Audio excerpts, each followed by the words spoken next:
अगर आप एक ऐसी वीडियो की तलाश कर रहे हैं जहां पर आपको बताया जाए कुछ टेक्निक्स जिसकी वजह से आप अपने आंसर को अच्छे से फ्रेम कर सको, अच्छे से प्रेजेंट कर सको और कैसे एग्जामिनर जो है जैसे मैं कभी एग्जाम में जो चेक करने के लिए जाता हूं, तो मैं खुद क्या देखता हूं बच्चों के आंसर्स में, मतलब क्या चाहता हूं कि वो कैसे प्रेजेंट करें अपने आंसर को, बिकॉज आंसर लिखना भी एक अपने आप में कला होती है। ठीक है, तो मैं आपको इस पर्टिकुलर वीडियो के अंदर बताने वाला हूं कि वो क्या क्या टिप्स है जिसको आप फॉलो करके अपने आंसर को बहुत ही ज़्यादा अट्रैक्टिव बना सकते हो, जिसकी वजह से एग्जामिनर आपको फुल मार्क्स देने के लिए मजबूर हो जाएंगे।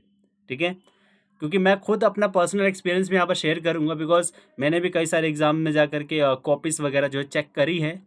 बोर्ड एग्जाम के अंदर भी हम कभी कभी एडहॉक पे जाते हैं, देन उसके बाद कॉपी को चेक करते हैं। ठीक है, तो बहुत काफ़ी अच्छा एक्सपीरियंस रहा है मेरा, तो मैं अपने ही एक्सपीरियंस को यहाँ पर आपको शेयर करने वाला हूँ। देखिए, पहले ना सबसे पहले आपको ये समझना होगा कि पैटर्न क्या होता है किसी भी आंसर को लिखने के लिए। देखिए, जब कभी भी आप किसी भी क्वेश्चन को आंसर करते हैं तो उसको आंसर करने के लिए तीन चीज़ों का ध्यान रखना बहुत ज़रूरी होता है। पहला होता है आपका इंट्रोडक्शन। जो भी आपका क्वेश्चन होगा उसका इंट्रोडक्शन यानी परिचय वाला जो पार्ट होगा वो आप कैसे लिखोगे, वो सबसे पहला चीज़ मेन करता है।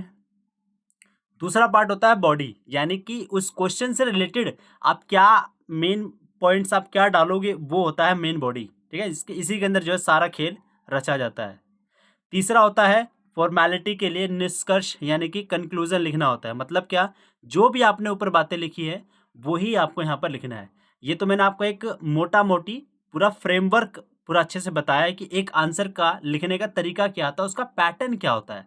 अब मैं आपको बताने वाला हूँ कि आप आखिरकार लिखोगे कैसे। ये कुछ शीट होती है जो कि आपको 11th क्लास या 12th क्लास दोनों ही क्लासेस के अंदर ही दिए जाते हैं, और 10th क्लास में भी यही शीट जो है दी जाती है। ये बेसिकली बोर्ड एग्जाम या फिर आपका जो स्कूल का एग्जाम होता है उसके अंदर सभी में मतलब ऐसे ही शीट मिलती है। ठीक है, जिसका साइज देख सकते हैं, थोड़ा चौड़ाई होती है इसकी। अब एक एग्जाम्पल देख लेते हैं। फॉर एग्जाम्पल मैंने ये 11th हिस्ट्री की जो क्लास है उसका फर्स्ट चैप्टर का ही कुछ एक इंपॉर्टेंट क्वेश्चन है, उसको लिया है मैंने। जैसे कि क्या लिखा है, what are the contribution of Mesopotamian civilization to the world. ठीक है, यानी कि मेसोपोटामियन सभ्यता की विश्व को क्या देन है, मतलब ऐसी क्या क्या फीचर्स है जिसकी वजह से मेसोपोटामिया की सिविलाइजेशन के थ्रू हमें वो सारी चीज़ों का पता चला है। ये क्वेश्चन है, मान लीजिए। ठीक है, अब आपको करना क्या है, देखिए सबसे पहला काम क्या होता है। सबसे पहला, वैसे तो आपके एग्जाम के अंदर मैं देख पा रहा हूँ 11th एंड 12th दोनों ही जो क्लासेस है वहाँ पर 8 मार्क्स के जो लेंदी वाला बड़े क्वेश्चन आता है, वो मात्र 3 ही क्वेश्चन जो है वो लोग पूछते हैं। यानी कि टोटल 6 क्वेश्चन होते हैं, बट ऑप्शन में होता है और करके, यानी अथवा करके होते हैं। ठीक है, तो अब देखिए जैसे कि ये क्वेश्चन है हमारे सामने। ठीक है, तो इसको आंसर करने के लिए आपको सबसे पहला काम क्या करना है मैं बताता हूँ। सबसे पहला काम रहेगा आपका कि आप पहले पॉइंट्स को लिख लीजिए। अब पॉइंट्स कहाँ लिखेंगे, पॉइंट्स लिखने का मतलब क्या है कि जो मेसोपोटामिया सभ्यता की देन है उसको कैसे आप पॉइंट वाइज डिवाइड करोगे, ये आपको लिखना आना चाहिए। पहले क्या करना है वो देखिए। जैसे ही आपको वो मेसोपोटामिया वाला क्वेश्चन मिला तो सबसे पहले क्या कीजिए कि बहुत सारे देखा है कि आप लोग जो अपने क्वेश्चन पेपर पे लिखते हैं, बट हम लोग खुद भी मना करते हैं कि क्वेश्चन पेपर के ऊपर आप कुछ नहीं लिखोगे, बजाय जस्ट एक टिक मारने के लिए। ठीक है, कुछ लिखना अलाउड नहीं होता है क्वेश्चन पेपर के ऊपर। ठीक है जी, तो इसीलिए आप क्या कीजिए कि आप अपनी आंसर जो शीट होती है उसको सबसे पीछे वाले पन्ने पे चले जाइए। सबसे पीछे वाले पन्ने पे जाएंगे तो बिल्कुल इसी तरीके का कुछ इंटरफेस आपको दिखाई देगा। वहीं पर जो है आप क्वेश्चन नंबर ऐसे 26 डाल के, और जो भी आपको पॉइंट्स याद आ रहे हैं कि हाँ मैं जो है ये पॉइंट्स बना सकता हूँ। जैसे कि सबसे पहला पॉइंट क्या बना सकते हो कंट्रीब्यूशन के अंदर, लेखन कला बना सकते हो। लेखन कला यानी कि राइटिंग स्टाइल्स बना सकते हो, ये एक मेसोपोटामिया की देन है। ठीक है, और क्या बना सकते हो, मैथमेटिक्स वाला पॉइंट्स बना सकते हो कि मैथमेटिक्स यानी गणित वाला जो है देन है, गणित के बारे में हमें पता चला है, इसके बारे में बता सकते हो। ये एक अर्बन सिविलाइजेशन थी, यानी कि शहरीकृत सिविलाइजेशन है, इसके बारे में ये पॉइंट बना सकते हो। मतलब अभी जब मैं लिख रहा हूँ ना ये सारी चीज़ें, तो यहाँ पर तो आपको दिख रहा है काफ़ी ज़्यादा बड़ा हो रहा है, लेकिन जब आप खुद से ये ऊपर वाला जो पन्ना होता है ना सिर्फ इसी स्पेस के अंदर लिखना है, लेकिन जब आप लिखोगे ना तो ये ज़्यादा लंबा नहीं जाएगा। ठीक है, और क्या लिख सकते हो इसके अंदर कि डिवोर्स वगैरह बड़ा ही इजीली वे में हो जाता था यहाँ पर। ठीक है, और क्या हो सकता है यहाँ पर, मोहरे वगैरह हैं यहाँ पर, यानी कि सील्स वगैरह हमें मिली है यहाँ पर। ओके, और क्या हो सकता है, ट्रेड वगैरह कुछ ज़्यादा होता था यहाँ पर, ठीक है जी, ट्रेड वगैरह होता था यहाँ पर। और एक हमें वार का हेड भी मिला हुआ है। तो ये कुछ पॉइंट्स हैं जो कि मैंने अभी बनाए हैं, ठीक है जी, ये सारे पॉइंट्स मैंने अभी आपको बनाए हैं। अब आपको क्या करना है कि जो आपने क्वेश्चन अभी मैंने दिखाया आपको, उसके आंसर के अंदर ये सारे पॉइंट्स आपको इंक्लूड करने होंगे। और ये सारे पॉइंट्स आपको आएंगे कैसे, इसके लिए भाई आपको याद करना पड़ेगा। इसके लिए कोई ट्रिक वगैरह कुछ नहीं है।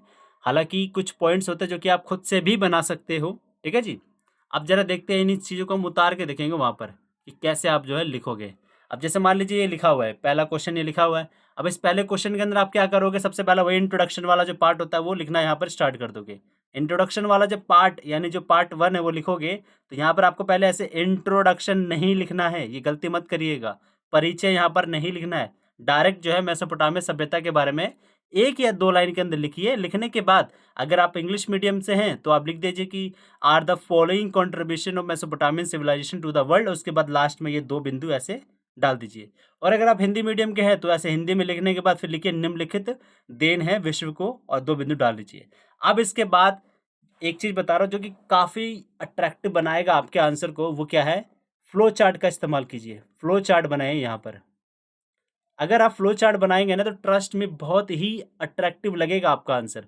और मुझे भाई जहाँ भी ये फ्लो चार्ट वगैरह दिखता है ना तो मैं तो बड़ा आराम से दे देता हूँ उस बच्चे को नंबर अच्छे से, क्योंकि यार ये भी एक कला होती है ना, क्योंकि इन्होंने बनाया तो काफ़ी अच्छा बनाया है, ठीक है।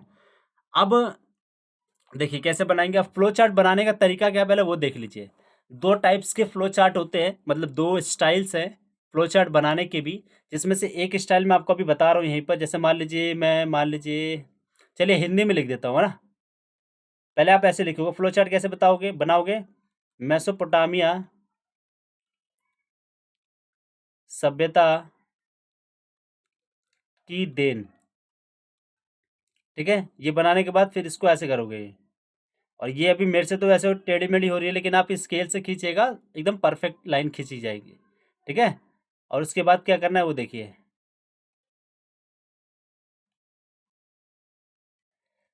सबसे पहला यहाँ पर पॉइंट लिखिए आप। पहला पॉइंट क्या है आपका, मेसोपोटामिया के देन के अंदर लेखन कला यानी कि राइटिंग स्टाइल्स। दूसरा दिन क्या है जो आपको पता है, वो क्या है, गणित यानी कि मैथमेटिक्स, ये हमें पता है। तीसरा दिन क्या है जो आपको याद आ रहा हो, एक अर्बन लाइफ है, यानी कि एक शहरीकृत जीवन है, ये शहरी सभ्यता है, ये शहरी सभ्यता थी ये, ठीक है। और क्या याद आ रहा है आपको, चौथा आपका हो जाएगा वो वार का हेड, यानी कि वार का शीर्ष,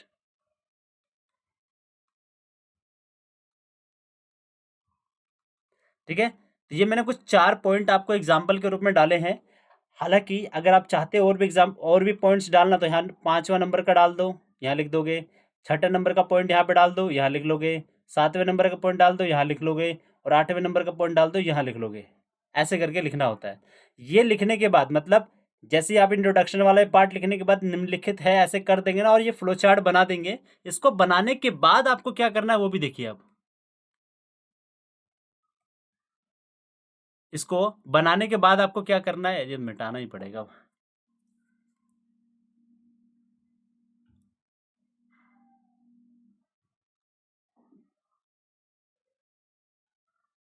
बैक साइड का कहाँ गया यार, ये रहा। अब उसको बनाने के बाद जैसे आपने फ्लो चार्ट बना लिया, बनाने के बाद आप क्या करना है, यहाँ पर लिखेंगे आप 1 नंबर, और उसी के अंदर जो है यहाँ पर लिखेंगे सबसे पहला क्या, लेखन कला। लेखन कला लिखने के बाद क्या करना है, इसके नीचे एक अच्छा सा एक अंडरलाइन मारना है, ये 2 पॉइंट लिखना है।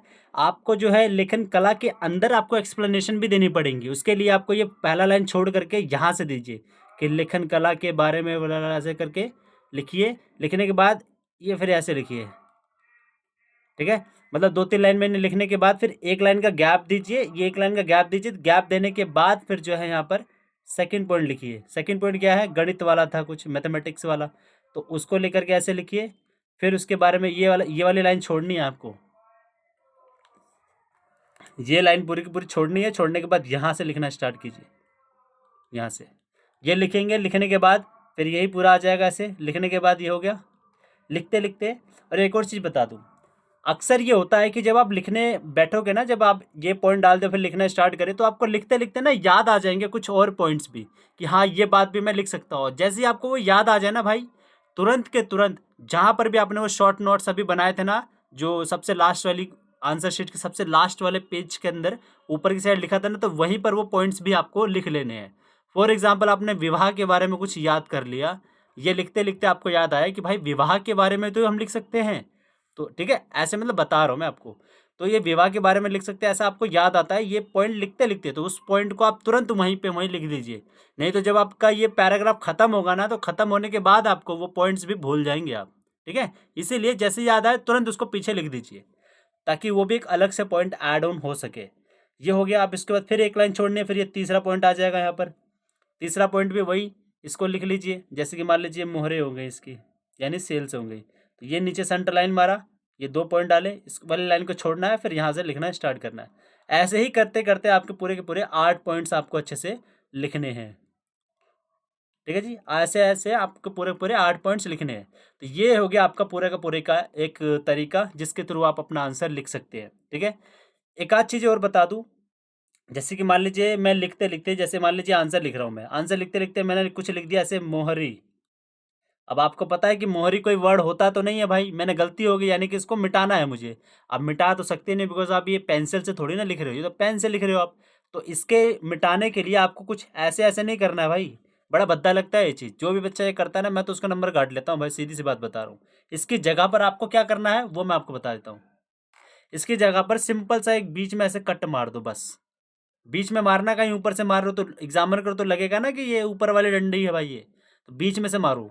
और इंग्लिश में तो और भी ईजी है, जैसे मान लो सेल्स लिखा है आपने, तो भाई ये बीच में से एक ऐसे डंडा मार तो खत्म। अगर आपके अंदर से ज़्यादा निकल रहा है कि नहीं भाई मुझे और काटना है इसे, तो उसके लिए आपको क्या करना है, सिंपल सा इस डंडी को बीच में से ना मार के ऐसे मार लो, फिर ऐसे ऐसे मार लो। बट इससे ज़्यादा मत आना जी। अगर आपके अंदर से और भी ज़्यादा निकल रहा है कि भाई और भी डंडा वंडा मारना है, तो भाई मत मारो इसे अब, ठीक है। उसको उसी उस भावना को, अपनी उस फीलिंग को वहीं के वहीं रोक लीजिए अब, ठीक है। तो ऐसे करके आपको पूरा का पूरा अपने आप को आंसर अच्छे से प्रेजेंट करना है। ट्रस्ट में जब आप ये अपना आंसर ऐसे प्रेजेंट करेंगे ना, तो एग्जामिनर खुद आपको जो है 8 मार्क्स देने के लिए मजबूर हो जाएगा। और लास्ट में अगर आप ये पूरे 8 पॉइंट लिख लेते हैं, लिखते लिखते आप निष्कर्ष लिखना नहीं चाहते हैं, या निष्कर्ष लिखने समय आप भूल चुके हैं, तो कोई बात नहीं, आप निष्कर्ष मत लिखिए। बट हाँ, लिख देंगे तो ज़्यादा अच्छा रहेगा, बिकॉज 2 ही लाइन तो लिखनी है कि उपयुक्त, यानी कि through above points we can identify the contribution Mesopotamian civilization, ऐसे करके लिख सकते हैं, है ना। अगर नहीं लिखने का समय मिल रहा है तो कोई बात नहीं, मत लिखिए, दैट इज़ ओके, ओके। और इसके बाद और क्या चीज़ें हैं, एक चीज़ और बताना चाह रहा था मैं आपको कि भाई जितना भी आप आंसर लिखते हो ना, उसका ना सारा खेल जो होता है वो साफ सुथरे के ऊपर होता है। आपका प्रेजेंटेशन कैसा दिया आप लोगों ने, उसके ऊपर होता है ये चीज़। अगर आप अच्छे से देंगे तो अच्छे से हो जाएगा।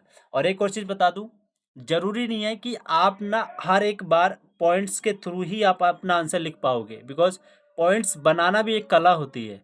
कभी कभी होता है ना कि ये पॉइंट है तो सही कोई, उसके अंदर का क्या मटेरियल है वो तो मुझे पता है, लेकिन पॉइंट्स क्या बनाऊं मुझे यही समझ में नहीं आता। अगर आपको ये समझ में नहीं आता तो कोई बात नहीं, डायरेक्ट लिख दीजिए, बिना पॉइंट्स बनाए लिख दीजिए, लेकिन लिखना ऐसे ही है भाई। जैसे आप दूसरा स्टार्ट करोगे तो एक लाइन बीच में जो है ऐसे गैप होनी चाहिए, समझ गए। इसको लिखो, फिर इसको भी ऐसे लिख दो, जैसा भी मतलब आपसे हो सके वैसा लिख दीजिए, ठीक है। तो आपका आंसर ही काफ़ी ज़्यादा अट्रैक्टिव लगता है, ठीक है। और दो टाइप्स के जो है फ्लो चार्ट आप बीच में इस्तेमाल कर सकते हो। तो पहला तो आपका यही वाला था जो मैंने आपको एग्जाम्पल के रूप में दिखाया था। दूसरे वाला कौन सा है वो मैं आपको बता देता हूँ। जैसे मान लो यही था, contribution contribution of Mesopotamian civilization. अब इसको क्या करना है, ऐसे कर लीजिए। अब इसी के अंदर जो है ऐसे करके ये 1 number, 2 number, 3 number, 4 number, 5, 6, 7। But एक बात का ध्यान रखिएगा, अगर आपके पास मात्र 4 ही पॉइंट हैं तो भाई सिर्फ ऐसे ऐसे ऐसे मत कीजिएगा ऐसे। उसके लिए फिर आपको क्या करना पड़ेगा, यूं यूं यूं और फिर यूं, मतलब ऊपर से लेके नीचे तक अच्छे से जाना चाहिए, और लाइन भी ना सीधी रहनी चाहिए। कई कई बच्चे देखते हैं यूं करके यूं खींच देते हैं। अबे भाई तीर भी उड़ा रहे हो क्या यहाँ पर, तीर वीर नहीं उड़ाना आपको, ठीक है, एकदम सीधी लाइन जानी चाहिए ऐसे, ठीक है जी। तो ये कुछ तरीके हैं, 2 तरीके के आपके मैंने डिज़ाइन बता दिए, इन दोनों तरीकों के डिज़ाइन का इस्तेमाल कीजिए और अच्छे से इसको कीजिएगा। मिस्टेक्स आपको मैंने बता ही दिया है भाई, कि कभी भी जो ऐसे काटा-पटा नहीं मारना, सिर्फ़ एक लाइन मार दो, नहीं तो ऐसे करके ऐसे मार दो, बस, ठीक है? ये बातें थी। आप उसके बाद करना क्या है, सीधा जाओ प्रैक्टिस करो। जैसे ही 1-2 आंसर लिख करके देख लोगे तो ट्रस्ट में आपको कॉन्फिडेंस आ जाएगा और आप अपने एग्ज़ाम के अंदर अच्छे से लिख पाओगे। और गाइस सबसे पहला स्टेप दोबारा बता रहा हूँ, नोट बनाना है, नोट्स पहले बनाना है। मतलब एग्जामिनर जब आपको अपने आंसर शीट देगा ना, तो उस आंसर शीट के सबसे ऊपर वाले पॉइंट पे जा करके सबसे पहले लिख लीजिए, रफ वर्क में लिख लीजिए, पेन से लिख लीजिए, पेंसिल से लिख लीजिए कि क्या क्या पॉइंट्स आपको इंक्लूड करने हैं आंसर के लिखते समय। इससे आपका टाइम भी बचेगा और आपका जो लिखने का तरीका है वो साफ सुथरा तरीके से आएगा, नीट एंड क्लीन एकदम अच्छे से तरीके से दिखाई देगा। तो बस यही कुछ टेक्निक्स होती हैं इसमें लिखने के लिए। अब बस इसी को फॉलो करना है और आप अपने देखिएगा कितना चमत्कार आएगा। और 8 नंबर देने से मैं खुद को नहीं रोक पाता हूँ ऐसे में, ठीक है। तो बस चलिए अभी के लिए इतना ही है। Thank you guys, love you all.